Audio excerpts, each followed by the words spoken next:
রাজধানী ও আশপাশের এলাকার আকাশ অস্থায়ীভাবে আংশিক মেঘলা থাকতে পারে।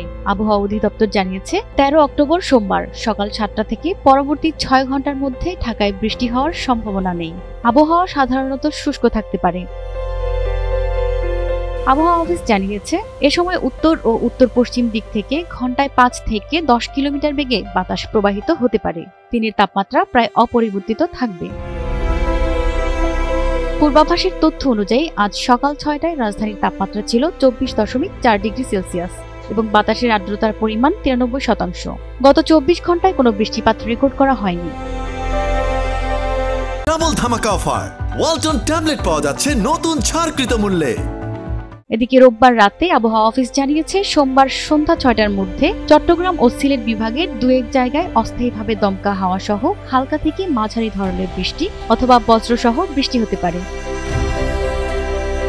এছাড়া দেশের অন্যত্র আংশিক মেঘলা আকাশ সহ আবহাওয়া শুষ্ক থাকতে পারে। এছাড়া সারা দেশের দিনের তাপমাত্রা সামান্য বাড়তে পারে এবং রাতের তাপমাত্রা প্রায় অপরিবর্তিত থাকতে পারে।